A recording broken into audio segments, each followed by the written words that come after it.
Hey, what's happening, guys? What's going on YouTube? You guys have tuned into Rules for Rebels, and in today's video, we're going to talk about how much money do you need to feel wealthy. And I think this is a really interesting topic because pretty much all you guys are trying to make money, right? Like all you guys either are starting to launch an e-commerce business, you have an e-commerce business, you're freelancing, you're in digital marketing, you're interested in making money online. So I think all of us have a goal to be wealthier at the very least, be financially secure and be happy, right? And ultimately, that's what having money is about, right? Because at the end of the day, what is money? Money is dirty paper. Like we're not really after money, we're after what money can do for us. So for some people, that's power.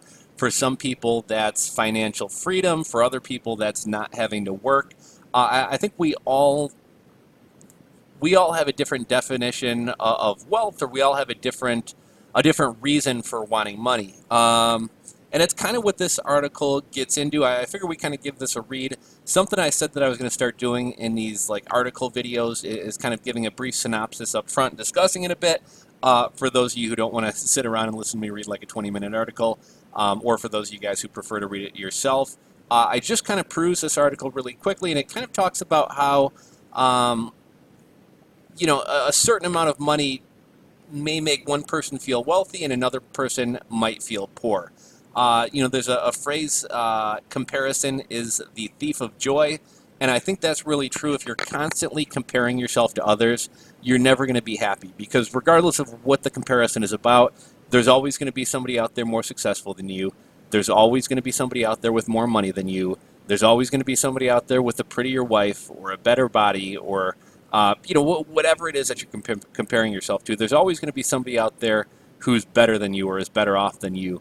And really, we should kind of focus on being grateful and being happy about what we have, even if you do want to strive to get more. So in this article, they kind of talk about how where you live in the country can make a big difference. Somebody who makes $100,000 a year in San Diego or Manhattan probably doesn't feel wealthy. Somebody who makes $100,000 a year in St. Louis, Missouri, they probably do feel wealthy. And also, I think it comes down to each of our kind of own personalities and what we want. And it's also kind of funny how we change throughout our lives and how our perceptions change as we kind of get more. I remember like in my early 20s, I wanted a motorcycle. And I couldn't scrape up, you can get like a decent used motorcycle for maybe $1,200-1,500. I didn't have $1,200 or $1,500 to buy a motorcycle. I ultimately wound up buying like the shitty broken down motorcycle off Craigslist for $400. And I often kind of joke that I must hold the record for owning the most motorcycles without ever riding any of them, because I used to buy all these broken down motorcycles thinking that I was going to fix them up, and I would never get around to fixing them up, or I didn't have the skills to fix them up. And then I would wind up selling it. And it actually wound up kind of turning into a little business. I got into like flipping them, and I always made money. I'd buy something cheap off eBay or whatever, clean it up, do as much work as I could, and then go ahead and resell it. And eventually I did wind up buying a motorcycle. I think my motorcycle wound up costing me $2,300. It was a 1994 Suzuki Intruder with only, I think, like 1,500 miles on it. Whoever owned it before me never rode it. But I'm getting way off topic here. But at that time in my life, I remember thinking, like, if I had $10,000, like, I would be rich. And obviously, this is completely unrealistic. But I was like, man, if I had like 10 grand, like if I hit 10 grand on a scratch-off ticket, man, I could like move to Mexico and live the rest of my life, drinking margaritas and hanging with senoritas, and I never have to worry about anything again. And looking back on that, like $10,000, I mean, it's not nothing, but in the grand scheme of things, it's kind of nothing. Like you definitely can't run off to Mexico and live the rest of your life off 10 grand. And I remember later in my life thinking like $100,000 seemed like a nice number, right? Like to me, having $100,000 liquid cash, that seemed like financial security. That seemed like a number that you've made it. And I remember my dad telling me at one point, like, don't set like monetary goals, because it's never going to be enough. If you set a goal that you want to have 50 grand, once you have 50 grand, you're going to want 100. If you say that you want 100, it's going to be 200. If you say you want 200, if I only had a $500,000. Once you got a $500,000, it's only if I had $1 million. And you're just never going to be content. So I think it's better to kind of have some goal or have some reason for what that money is going to do for you. And that's kind of what this article talks about. It also talks about a kid who inherited $2 million, and he didn't feel wealthy because he didn't earn the money, right? So anyhow, I think this article talks about, I think Charles Schwab did a study and they found that like $2 million is enough to feel wealthy. You guys have probably heard this stat before. They say 70 grand is like the number where at the very least you're like financially secure and you can be happy with that amount of money. And I think they say 95,000 is an amount of money that you can like really feel kind of content and secure. But again, this is all, you know, it's all relative. There's a YouTuber I like. His name is No Joke Howard. I was thinking about making a video about him because he's kind of an interesting guy. I like his videos. I've been kind of binging on his videos lately. He dropped everything, quit his job, broke up with his fiance, and moved to Cambodia. And it's actually kind of sad. He actually passed away this past summer. I think he passed away in July. He's got great videos. If you do decide to check him out, the name of his channel is No Joke Howard. And I'll link to this article. Maybe I'll link to him as well. If you do watch his videos, watch a couple of them. And the reason I say that is you can see a lot of growth in him throughout the videos. In some of his videos, he kind of comes off as like kind of a macho douche. And in other videos, he's like really kind of thoughtful and introspective and like empathetic. And so you kind of got to watch a couple of his videos because he really kind of changes from video to video, and especially throughout his time in Cambodia, he really kind of grows a lot as a person. But he's like one of the most open, most non-bullshit people out there. And one of the cool things about his videos, like a lot of these travel vloggers, you know, they play music in the background. It's like, hey, I'm Tim, and I'm joining you from Southeast Asia, and today we're going to take in the beautiful sights. And he said he didn't want to be like another like fake travel vlogger. He wanted to be real. And so in his videos, like, you know, no holds barred, he puts everything out there. And I think in one of his videos, he talks about like I had sex with a Cambodian ladyboy for $20, and he's kind of like wrestling with this in his head. But I mean, the guy pulls no punches. He'll talk about anything. He doesn't care what people think about him, and that's kind of what's about his videos. And he's just got kind of an interesting perspective on life and things like that. But in his videos, he talks a lot about. I think he makes like maybe $500 to $1,000 a month in Cambodia. He started teaching English. He eventually wound up becoming a personal trainer and kind of a boxing coach or kickboxing coach. And that's one of the cool, I'm getting a little bit off topic, but that's one of the cool things about his channel. He basically just picked up, moved off to Cambodia, not knowing anybody, decided that he wanted to get into kickboxing, started training, actually had a couple professional fights before he wound up breaking his hand. But just somebody who's got the balls to go out there and kind of chase their dreams. Another person like that is my man Brian Phobos. You guys have probably seen a couple videos. I did one video with him when we met up at the Indiana Dunes and hung out, and I've probably talked about him in some videos. But he's got kind of an interesting life, and he's somebody who's definitely not afraid to kind of chase his dreams. My point with this whole thing is this No Joke Howard dude, man. He says making $500 a month. He eats good meals. He has a social life. He goes out and hangs out with his friend. He travels. He trains, and like he's living a full life, and he feels rich with $500 a month. He said, "There's really nothing that I want for that I don't have," and he's only making $500 a month. So I think that kind of just shows that this is all relative. But let's get into the article. So, how much does a person need to feel rich? A recent survey from Charles Schwab revealed that a net worth of $2.27 million would be enough, but can you really put a number on it? For many people, being wealthy means being financially independent and not having to work for a living, says Bradley Nelson of Lions Park Advisors. He says a family with a net worth of $2.27 million could easily be wealthy. If that family spent a conservative 3% of their assets each year, they would have $68,000 a year to live on. That's more than the median household income in the United States of $61,000 without even having to work. But that wouldn't be enough for some people, and for others, wealth isn't a financial concept at all. That's why figuring out what makes you feel wealthy takes a strategy rather than a specific number. And I think this is interesting. There's people out there who make $100,000 a year who allow lifestyle inflation to catch up to them, and that's something that happens to a lot of people. Is you're making 30 grand and you drive your not crappy, but you drive your older car. When you go out to a restaurant, maybe you order the pasta or the chicken instead of the steak. You don't stay at the 5-star resort. You stay at the 3-star resort because you're trying to live within your means. But then what happens? You wind up getting a raise, and now you're making $60,000 a year. So you trade in that Kia Sophia for a Toyota Camry, and you wind up getting a bigger house, and you wind up eating more meals out, and you get another raise. Now you're making 90 or 100 grand, and now you go get the BMW 3 Series, and you wind up upgrading your house, and you wind up eating some more meals out, and you stay at the five-star resort because, hey, I work hard and let me treat myself. And it just continues going and going and going. And I think a lot of what can make somebody feel wealthy is just financial security, right? And the person making $100,000, they're making a great living. They're making much more than the average person.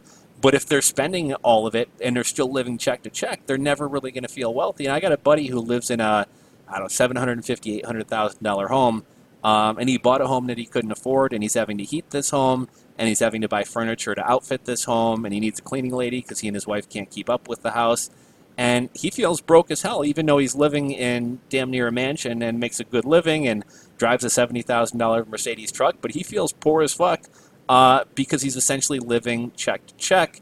And one of the things that's been kind of a big shift and really kind of rewarding for me, I'm super frugal. Um, I was making like $27,000 a year not that long ago.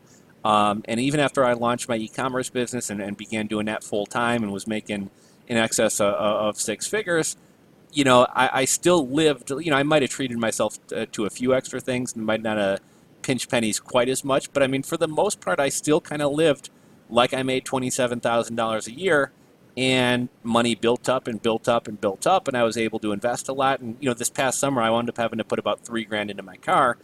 And it was like, even though it sucks putting money into car repairs, which like I would much rather buy like a new motorcycle or take a trip or do something fun. But I remember kind of having like this little like epiphany, like, this is really like a couple years earlier, if that had happened to me, I would have had to like go beg my dad for a loan or like max out a credit card. And now the next year and a half of my life is paying down that car expense off my credit card. And being able to just, whip out my debit card or even whip out my credit card knowing that I could pay it off before the month was over, like that was like hugely rewarding to me, that like really no matter what life throws at me, I'm equipped to kind of handle it. And that makes me feel kind of wealthy. I mean, I don't feel wealthy, but in that sense, it kind of does, especially looking a few years back. Um, I think the financially independent thing is a big thing. I think most people would love not to have to work, or at least not have to work for money, in the sense that they could like pursue a passion or take a job just that they enjoy doing and not be concerned about how much money that job pays. I think that's big for a lot of people. If you're interested in this kind of stuff, you might want to look into the FIRE movement or the FIRE lifestyle, financial independence, retiring early. Even if you don't want to retire early, the FI part of it, the financial independence part of it, is really interesting. But we kind of touched on this part. It's more important to have a strategy than a single number. I think if you focus on a single number, that number is always going to be going up, and you're always going to be chasing it. The guy goes on to say, "I know people who make $250,000 to $500,000 and feel poor, and other people who make $70,000 and feel rich," says Tara User Vagat, a certified financial planner. She points to research showing an income of about $70,000, so we talked about this, is optimal for emotional well-being, and $95,000 is ideal to feel positive about your life, including meeting long-term goals and the inevitable comparisons with everyone you know. But for most people, when they get to 2.27 million, if their friends have more, they won't feel rich, she says. And today, with so many billionaires, many feel having a mere millions is nothing, and to some degree, that's true. I'm getting off on kind of a tangent. This is almost kind of high talk here. But one thing I think that's interesting is we tend to have groups of friends and surround ourselves with people of similar net worth, similar economic situations. And I think that's kind of interesting. You're not going to find most CEOs hanging around a guy who makes sandwiches at a sandwich shop. And I think that's interesting. Is that because we spend time around the people who are like us, right? Like if I'm a CEO and I make $1 million a year, I'm going to live in a nice neighborhood. I'm going to work with other executives. So it's just kind of natural that the people I'm around are going to be the people who become my friends. Or is it kind of a comparison thing where it gets kind of weird if you have friendships where one person makes significantly less than the other? I think about like an episode of Friends when like Rachel and Phoebe and Joey were like, we can't really keep up with going out to these expensive restaurants and going to concerts and doing all this expensive stuff with, Ross and Chandler and some of the other guys who made more money. And it kind of caused a rift in their friendship. And then Ross and some of them were like, well, we'll pay for your tickets to this concert. And then it left like Phoebe and Rachel and them feeling like, well, we don't want to be charity cases. So is that part of the reason? Is it because The guy working at the sandwich shop, if he was friends with a CEO, would feel bad about himself because he'd be compared. I just think that's kind of an interesting dynamic and an interesting thing to kind of think about, but completely off topic. Let's see, 2.27 million, not even close. Matt Duran is a wealth manager in St. Louis with a personal net worth of more than 5 million, but less than 20 million.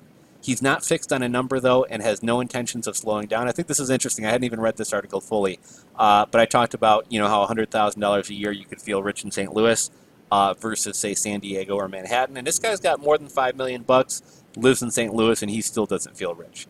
He works with clients who are worth more than 2 million and says they don't feel wealthy, and neither do I. For Doran, the drive to continue earning money and grow his assets builds security for his family and allows him to support the things that give his life meaning, the people, places, and causes that he loves. And 2.27 million doesn't get me there, he says, not even close. Duran and his wife and daughter spend things typical for families at their income level. For example, they have a lake house in Michigan with a boat. Our spending is really about lifestyle. While not overly extravagant in our opinion, we do drive nice cars, travel frequently, and help others regularly, he says. We, like many others, find ourselves spending on experiences more than things because they enrich our lives and relationships. In his view, the purpose of building wealth is to generate more income, and the more income you make, the more options, flexibility, and opportunities you have. And I think that's the true purpose of money, right? It's not about having things, it's about having choices and opportunities. And also time. When someone has financial resources in a substantial amount, they have choices they didn't have before, he says, how to work, when to work, what to pursue, where to live, how to spend their time. And I think the one thing that's kind of important about, kind of tying my own interest in like FIRE and minimalism into this, the less money that you spend on shit, the more options you have. So, if you can sacrifice the BMW or the 3,000 square foot McMansion, that gives you a lot more choices in where you work, how much you work, where you vacation. And so really ultimately kind of what FIRE is about, and again, I'm getting off topic here, but what FIRE is kind of about is spending money on what gives you value or brings you joy and cutting mercilessly on what doesn't. I think there's too many people who buy things they don't want or need to impress people that they don't even like and who don't care about them, and that winds up kind of taking choices and options away from them. Russ Ford considers himself wealthy, but it has taken him a while to say it without feeling guilty. Ford was 21 years old when he inherited $2 million from his grandfather. I got $1 million.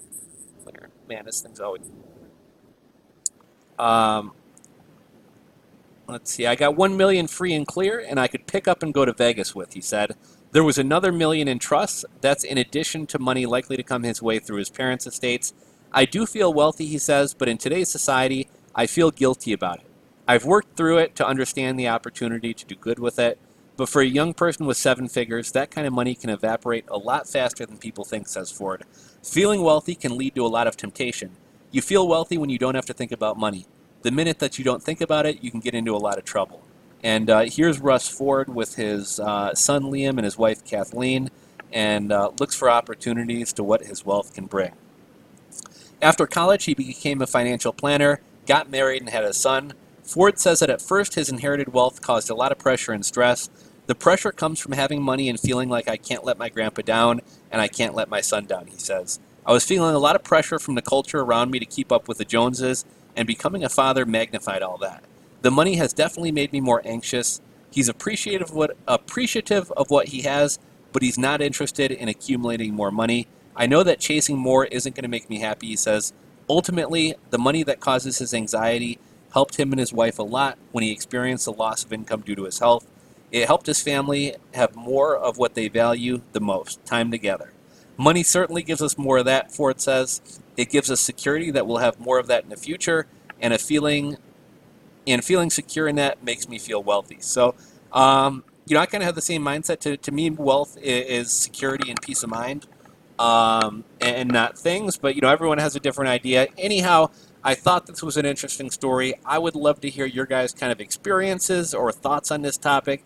Go ahead and drop a comment down below. If you enjoyed the video, give it a thumbs up. And if you're not subscribed, hit that subscribe button below, and we'll catch you on the next video.